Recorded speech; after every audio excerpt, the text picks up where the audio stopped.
For me, a great British castle is a fortress, a palace, a home, and a symbol of power, majesty, and fear. For nearly 1,000 years, castles have shaped Britain's famous landscape. These magnificent buildings have been home to some of the greatest heroes and villains in our national history. And many of them still stand proudly today, bursting with incredible stories of warfare, treachery, intrigue, and even murder. Join me, Dan Jones, as I uncover the secrets behind 6 great British castles. This time, I'm exploring one of the oldest and most notorious castles ever built. A fortress, prison, and execution place. Built to inspire fear in everyone who walked through its gates.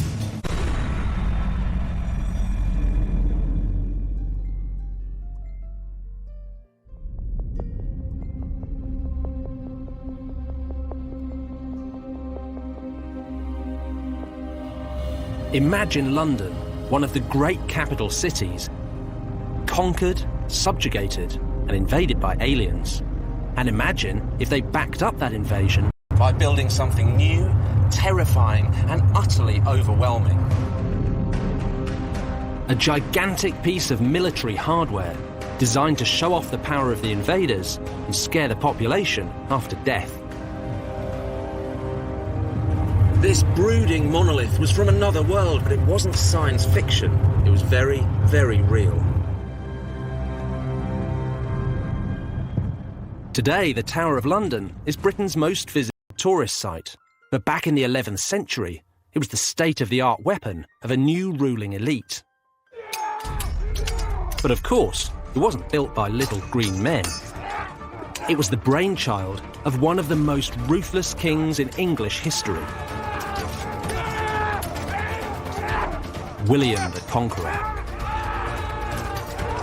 William was the illegitimate son and heir of the Duke of Normandy, which meant he was actually descended from the Vikings.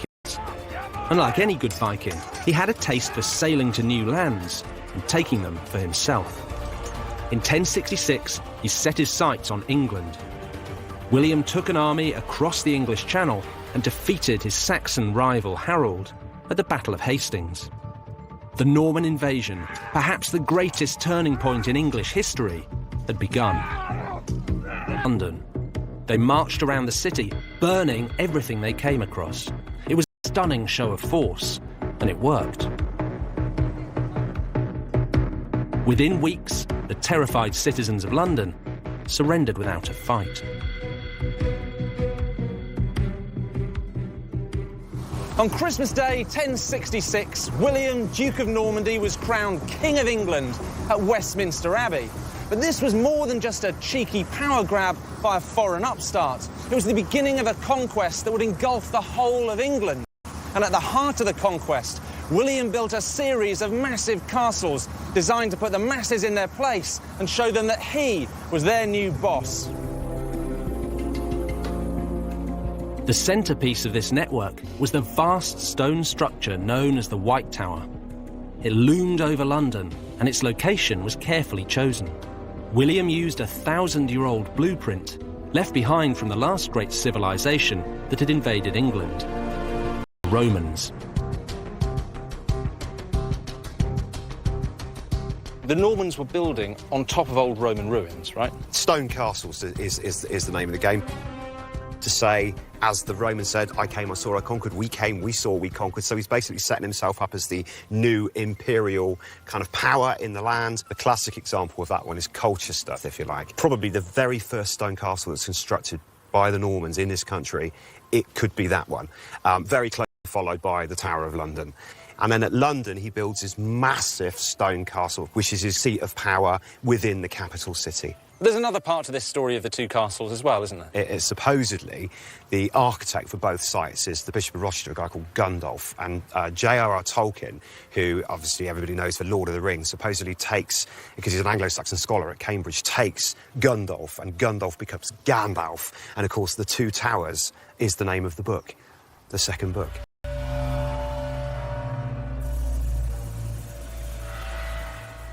But long before the tower inspired Tolkien, it had a very clear political role.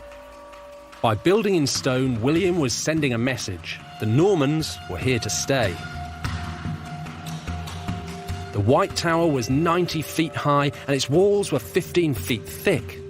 It earned its name because its whitewashed stone walls could be seen for miles around. Londoners would never have seen anything like it. Heavily armed foreign soldiers stood behind thick stone walls, and it all sent out a clear message. This was a castle devoted to one simple purpose: maintaining royal power. London? Is it across the river with the mayor at City Hall? Is it with the politicians at Westminster? Is it with the money men in the city? Well, in the 11th century, there was no doubt where power lay. This enormous square fortress landed next to London as threatening and as alien as a spaceship. Placed next to the most important city in England, it took nearly a quarter of a century to build, but it was worth it.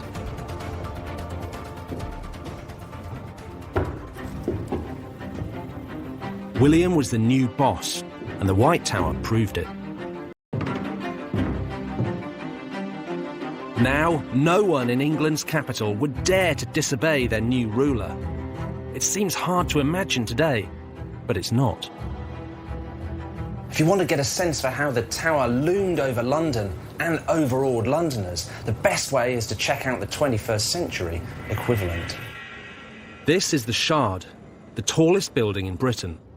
72 stories high, it really does soar above London, overshadowing everything that stands around it, much like the Tower of London once did.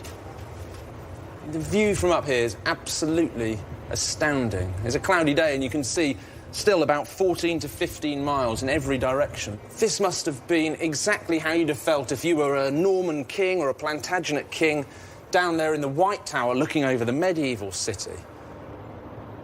And down below all that, the Tower of London looks kind of puny. But you've got to imagine all of modern London and try and think back to what it would have looked like, say, in the 12th century when William Fitzstephen wrote his famous description of the city. And he described the Tower of London there, bang in the eastern corner, as rising up on ancient foundations, its mortar mixed with blood.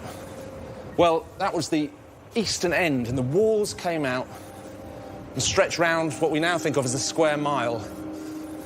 There was St Paul's Cathedral rising up in the middle. And then down at the end on the other side, you had Westminster. And that was, as now, a political village. But what was important was at these 2 points, the Tower and Westminster marked out a line of power. So every king before their coronation in the Middle Ages emerged from the Tower and processed through the city all the way down to Westminster Abbey to be crowned. And that was the ultimate political pageantry. In the years that followed William's conquest, London grew rapidly. By the end of the 13th century, the population had reached over 100,000. But as the city grew, so did the Tower and its supremacy. And it's that tension between the Tower and the... In times of pomp and celebration, everything started at the Tower. But in times of chaos and crisis, it was a place to go and retreat. So this wasn't just a castle designed to overawe the common people. It was also somewhere to hide from them.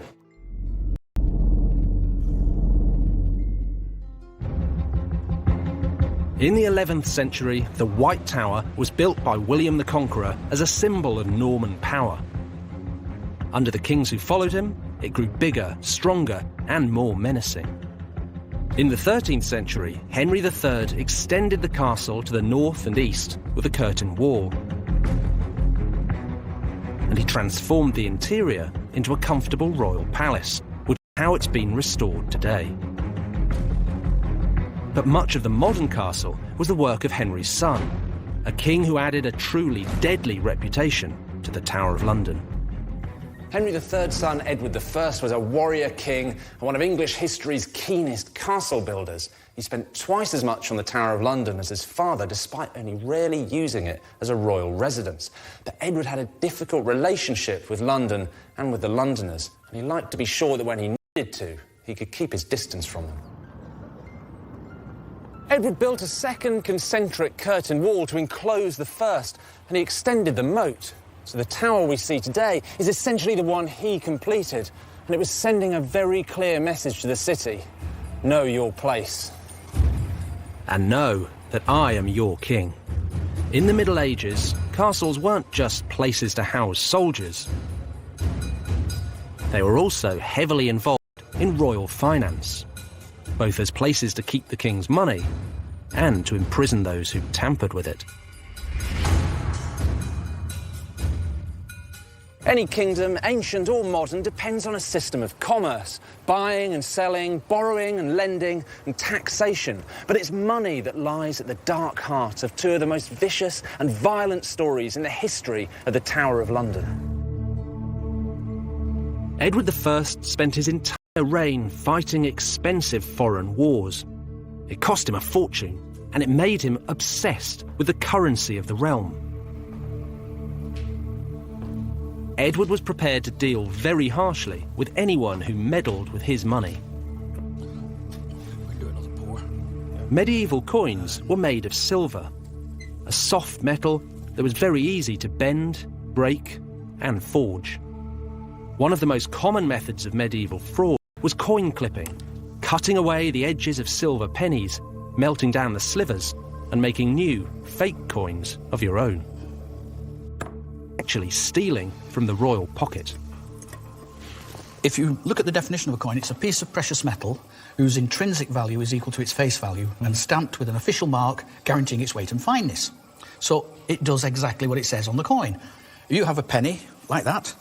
It contains a pennyworth of silver. And they all have to be the same, because that's what money is. It's the weight of the coin. The coins were weighed, not normally counted. So coinage was something that was taken really, really seriously in the Middle Ages. It had sterling qualities. English coin was renowned throughout the entire world. Because it was so pure, so regular. It was good quality and should have been good weight and good standard of silver. Which explains then why anyone who was caught doing, debasing the coin... It was treason. Clipped coins flooded the economy and caused inflation. They made foreign merchants suspicious of doing business with the English, and they reduced the real amount of tax that could be collected from the people. In 1278, Edward decided to get a grip on his realm's money, and the Tower was at the heart of it. Since Edward wasn't using the Tower much as a royal palace, he decided to move the mint within the walls. It was here, on Mint Street, which stretches for 3 sides of the Tower of London. It was an enormous operation. Edward's new mint improved the look of his coins. But as well as fixing the coin itself, Edward wanted a scapegoat to punish for the widespread crimes of clipping. He found one in England's most vulnerable community, a minority that was involved in finance and money lending: the Jews. Edward blamed everyone for coin clipping, but he blamed the Jews more than anyone else. Throughout the 1270s, he'd already been levying punitive taxes on them, restricting their ability to trade and do business. Then, in November 1278, he suddenly rounded up England's whole Jewish population, putting 700 Jews here in the Tower.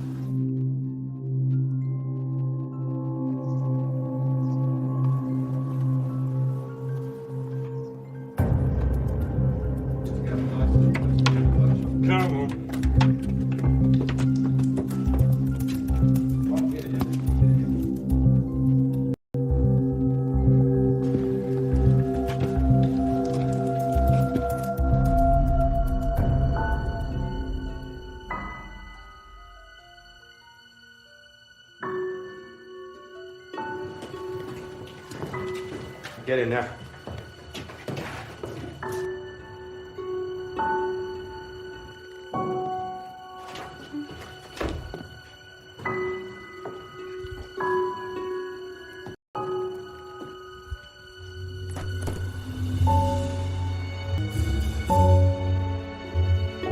Of all the hundreds of Jews that Edward had imprisoned here in the Tower, almost half were hanged.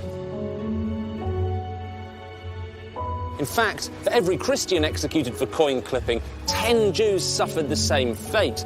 And within a decade, Edward had passed an act of expulsion, banishing the Jews from England for nearly 500 years. This was the worst Jewish massacre in British history. But Edward's actions were met with little more than a shrug from the rabidly anti-Semitic society of medieval England. And what was more, he had bolstered the fearful name of the Tower of London. By the end of Edward's reign, no one would dare to question the authority of the Tower. But 100 years later, the Tower's mighty reputation was blown to pieces as the castle found itself at the centre of the greatest popular uprising in British history, the Peasants' Revolt. In the second half of the 14th century, England was going to the dogs. The new king, Richard II, was a 14-year-old boy, and the country was being governed by his councils, led by the Lord Chancellor, Archbishop Simon Sudbury. But Sudbury's rule was a disaster, and throughout the country, people were starting to mutter about rising up in protest. In 1381, people were moaning about the same sort of things they still moan about today: war, death and money. A war had been going on with France for generations. The Black Death had wiped out nearly half the population of England. Then, on top of all that, came a tax, a poll tax, levied on everyone, old and young, rich and poor. And there were 3 of them, levied on England, one after the other, in 4 years. The poll taxes were the final insult to a country that was well and truly fed up. On the 13th of June, a large group of militant protesters led by the Kentish rebel Wat Tyler entered London. They burned jails and legal offices. They chopped the heads off anyone associated with the government, piling their corpses in the streets. The following morning, Tyler and the rebels turned their attention to the ultimate symbol of political power. The Tower of London was the rebels' central focus. But why? They didn't want the lavish apartments, the royal jewels, or even the coin in the mint. They didn't want to capture the king, the teenage Richard II, which is just as well, because on the day they stormed the tower, he wasn't even here. What they really wanted was the traitors who'd imposed the poll tax. This is like today's Londoners. Archbishop Sudbury knew that the rebels were baying for his blood. Terrified, he and his ministers fled to the White Tower, where they hid in the chapel and prayed for salvation. Nomine Patris, et Filii, et Spiritus Sancti. Amen. Archbishop Sudbury and several other royal ministers had taken refuge in the tower because it was supposed to be the safest place in London. But when the angry mob burst through the doors, suddenly it was the most dangerous. Sudbury was hiding in this chapel when the rebels found him. He'd been saying masses all morning, and now he was saying his final prayers. Most traitors were brought to the tower, but now Sudbury was about to be taken out of it. He was dragged out to Tower Hill and decapitated. His head was stuck on a spike, with his bishop's mitre nailed on for good measure. For a gang of ordinary peasants to take what was basically the Prime Minister of the day out of a chapel in the greatest fortress in the land and hack his head off on Tower Hill, it's completely extraordinary. And this is almost like communism 600 years before its time. The following day, the young King Richard met the rebels to hear their complaints. But the meeting turned violent, and when Tyler made a move toward the king, he was grabbed by one of Richard's men and run through. A revolution was avoided, but only just.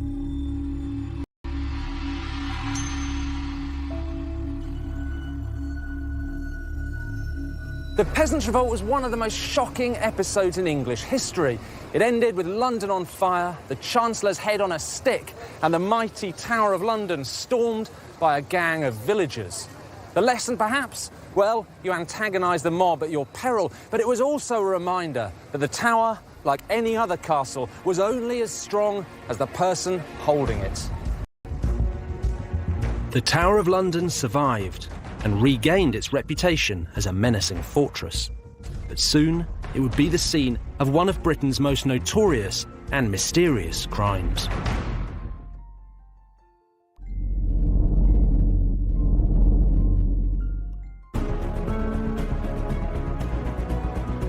The Tower of London, first built by William the Conqueror, began its long life as a military weapon aimed at the City of London. Over the centuries, its power and prestige grew. Kings stayed in the tower the night before their coronations, and they retreated behind its walls to ride out periods of rebellion and war. But occasionally, kings would go into the tower and never come out. One of the great mysteries, and it's easy to see why. This is a riddle worthy of any detective novel, a crime that changed history and has never been properly solved. The princes in the tower were 12-year-old King Edward V and his brother, the 10-year-old Richard, Duke of York. In 1483, their father, Edward IV, died suddenly at the age of 40. The boys' uncle, Richard, Duke of Gloucester, quickly took them into his custody and placed them in the Tower of London. He claimed to be their protector and promised to rule the kingdom on their behalf. But soon, Richard's plans changed. He declared the two princes illegitimate and took the crown for himself as Richard III. The boys were no longer in the tower for their own safety. They were prisoners. For a few weeks, passers-by saw young Edward and his brother playing games in the tower gardens. After a while, their servants were dismissed and they gradually disappeared from public view. By the time Richard had been king for a couple of months, his nephews had vanished completely. They were never to be seen again. For centuries, the fate of the boys was a mystery. Most writers in the Tudor years blamed Richard III, including William Shakespeare, who portrayed him as an evil, hunchbacked, crown-stealing murderer. But was he really a murderer? Without any bodies, it was difficult for anyone to be sure. Then, suddenly, startling new evidence was turned up, hidden deep within the fabric of the Tower of London.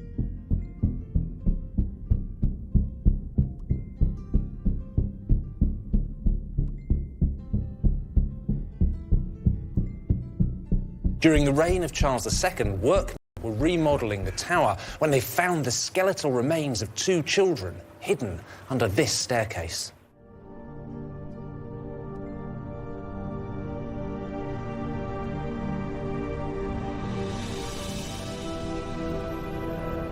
When Charles II heard that the bones had been found, he wanted them reburied with royal dignity, which is why today they're here in Westminster Abbey in this beautiful casket designed by the great architect Christopher Wren. And the inscription on the casket lays the blame pretty squarely at Richard's door. It says he suffocated the princes with a pillow and then usurped the throne.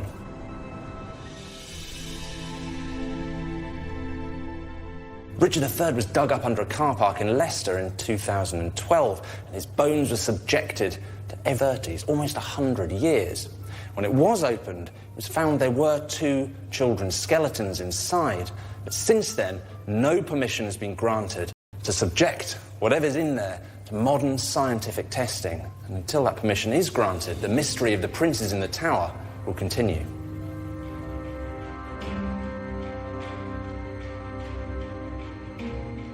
Even if the riddle of the princes in the tower is never solved, their story will continue to be one of the most notorious in British history, and an important part of the legacy of the Tower of London. But one thing is for certain: the princes were not the first prisoners to suffer in this castle, and they certainly weren't the last. 2 million people flock here every year to visit one of history's most notorious prisons. But where's the prison? There are no dungeons here. There's not even a torture chamber.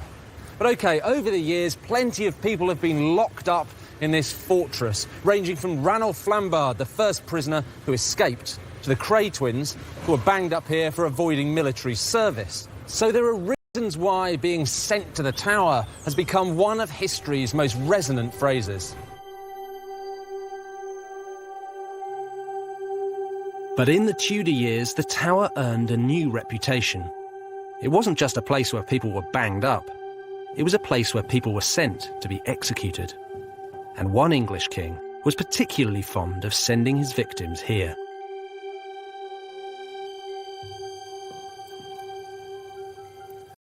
This massive suit of armour was once owned by England's most famous king, Henry VIII.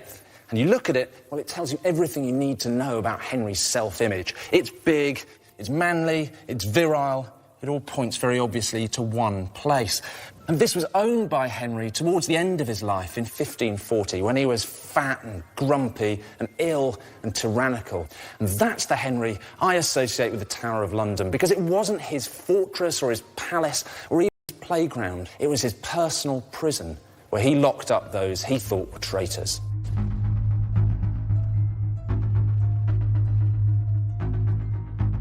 Henry executed dozens of people during his reign. Dukes and countesses, monks and nuns, old women, young men, wives, cousins and chief ministers. But no one sums up Henry's frenzied and sometimes indiscriminate bloodlust quite so much as one of his most faithful servants, Thomas More.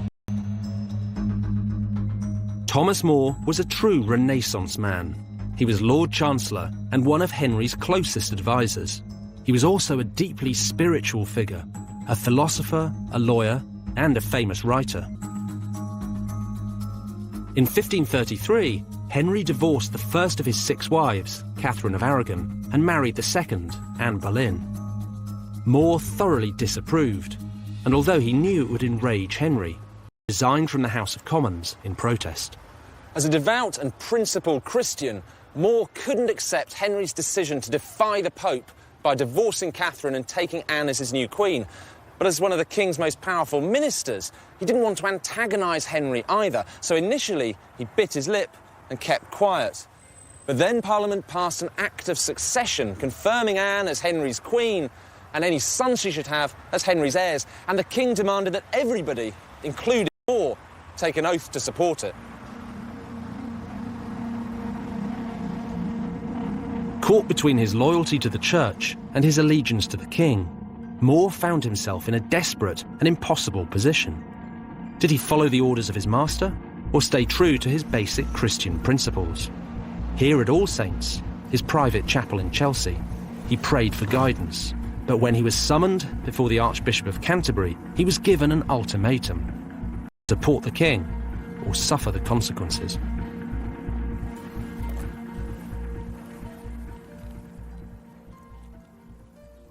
More was presented with the Act of Succession. He read it to himself in silence. Then he was presented with the Oath of Allegiance. He read it in silence. But he couldn't swear the oath. And so, to use one of the most infamous phrases in British history, he was sent to the Tower.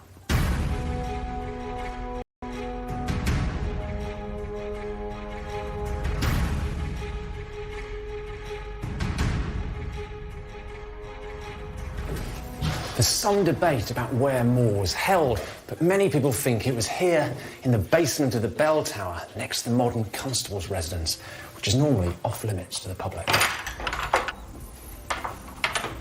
In a way, this bare cell, with its sandstone walls and high vaulted ceilings, feels like a chapel.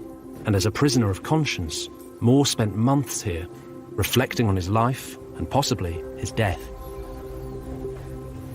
At first, More's imprisonment wasn't too bad. He was allowed to read and write, he could have visitors, he could take walks in the grounds of the tower. This was more like a civilised house arrest than being chucked in a dungeon.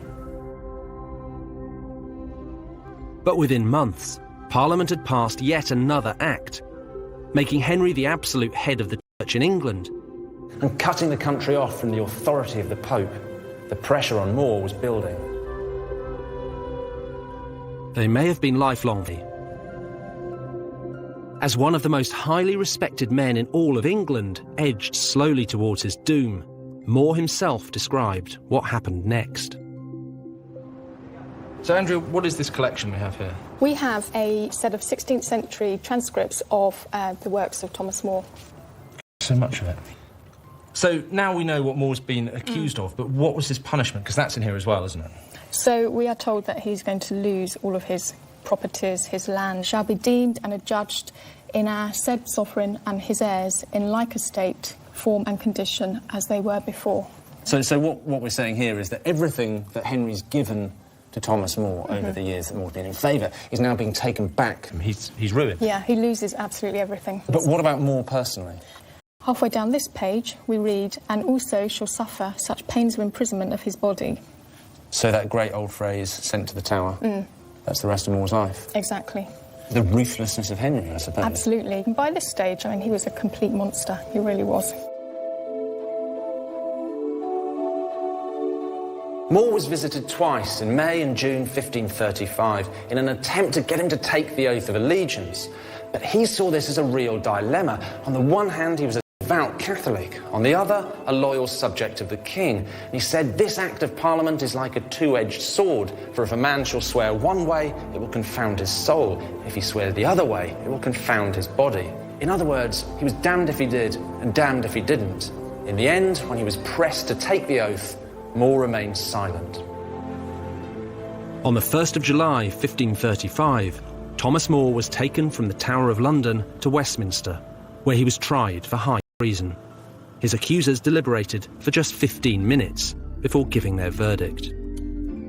More was found guilty of treason and he was sentenced to be hanged, drawn and quartered. He was taken by boat downriver to the Tower to await his fate. Having defied his king, More was sent back to this room to contemplate his awful fate.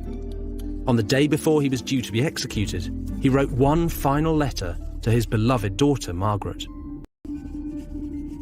What does More have to say? Because this is the day before he was going to be executed. There must be quite an emotional letter for him to have written to his daughter. He says, "I never liked your manner toward me better than when you kissed me last. For I love when daughterly love and dear charity have no leisure to look to worldly courtesy." Oh, that's incredibly touching, isn't it? So he's referring to just after his trial when he's been sentenced to death and he's being escorted back to the Tower, and Margaret has been waiting, sees him, and that obviously uplifted him and gave him great comfort. She really seemed to understand him, and she seemed to really understand why he felt unable to swear the oath of supremacy, and she supported him in that decision. And I think, we're kind of sitting in front of More putting pen to paper, imprisoned in the Tower of London. It doesn't get much more spine-tingling than that, really.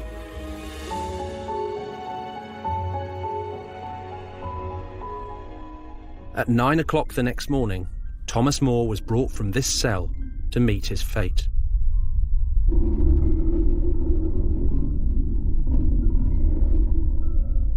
In the end, he wasn't hanged, drawn and quartered, but simply beheaded as a traitor. His final words were, "The king's good servant, but God's first." Thomas More's execution was only the beginning of Henry's reign of terror. And throughout the Tudor years, plenty of other noblemen and women found themselves locked up here, waiting for the executioner's call. None were more famous than Henry's second wife, Anne Boleyn, just 1 year later. Anne Boleyn stayed in the royal apartments here at the Tower of London on the night before her coronation as Henry VIII's queen. 3 years later, she was back on the morning of her execution. Now, for Anne's daughter, Elizabeth I, it worked the other way round. She was a prisoner here at the Tower of her sister, Mary I. Within a matter of months, she was leaving the Tower on the morning of her own coronation. In Tudor times, treachery was a fickle concept, and today's king, queen or royal confidant could easily be tomorrow's traitor. But fear of the monarchy would begin to wane. Less than a century after More's execution, the balance of power in England would shift. Soon, the dominance of the Tower of London would be overshadowed by the will of the people.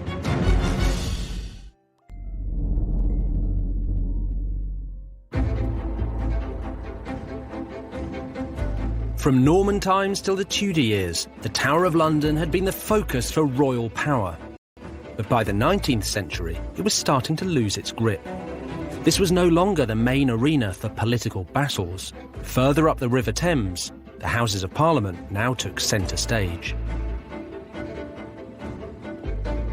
Now, the Tower took on another role. It began to attract tourists. And they weren't just here to inspect the ramparts. One of the main attractions was some of its more exotic inhabitants, because it wasn't just humans who were locked child escaped at this time. He was afterwards, by command of the king, baited to death with dogs upon a stage. Well, it gives us an insight into the cheery humour of the 18th century, doesn't it? Oh, dear. What's amazing is this tiny little book is one of the first known guidebooks to the Tower of London, and it's full of miniature portraits of animals. It's extraordinary to think that for 600 years, the Tower was home to the menagerie, or London's main zoo. For more than 900 years, since the time of William the Conqueror, the Tower of London has been a royal palace. Now, royals get a lot of gifts. In fact, the present royal family has received a bear, 2 sloths, a baby crocodile, an elephant, a horse, and a canary. In 1252, the King of Norway presented the Tower with a very exotic gift, its very own polar bear. And the royal records show the purchase of a muzzle, a chain, and a long length of rope so the bear could go fishing for its own food in the river. England's medieval kings needed somewhere secure to put all the animals they received. Naturally, they chose the strongest castle in the land, the Tower of London. Over the years, the Tower was home to everything from monkeys to Barbary lions. And my favourite, a pair of dog-faced baboons. In the 18th century, the Tower of London opened its menagerie, or zoo, to the public. To get in, you had to pay 3 pennies, or bring along a cat or dog to feed to the lions. By 1828, the Tower held over 280 animals, but one man was not impressed. Arthur Wellesley, Duke of Wellington, was the heroic general who defeated Napoleon at Waterloo. Now aged nearly 60, he was made Constable of the Tower. The old soldier had plans for the great fortress, and they didn't include wild animals or the noisy crowds that came to see them. As far as the Duke of Wellington was concerned, the Tower was a barracks for troops, not a circus or a zoo. On top of that, the place was filthy. The water in the moat was fetid, and there was cholera among the troops. Now, Wellington was a founding member of the Zoological Society, and to his mind, cleaning this place up meant the animals had to go. The Duke of Wellington knew that housing wild animals in a medieval fortress was an accident waiting to happen. And he was right.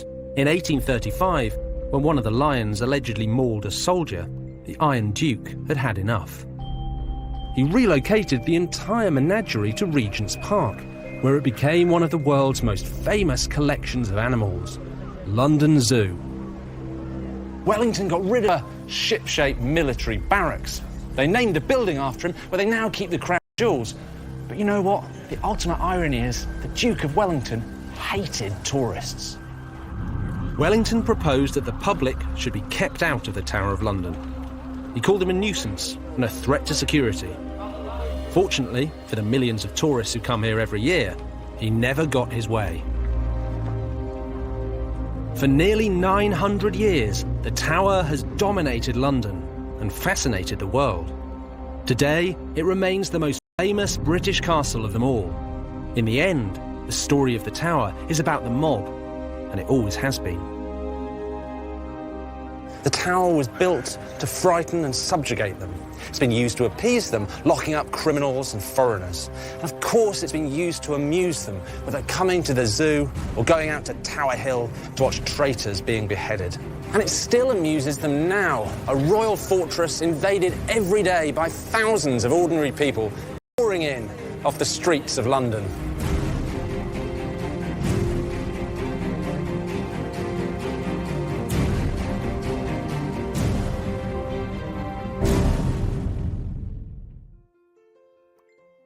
Next time, I'm uncovering the secrets of Warwick Castle. A place where kings have been imprisoned, royal favourites murdered, and Hollywood stars entertained. For some, Warwick has been the source of limitless power. For others, a poisoned chalice.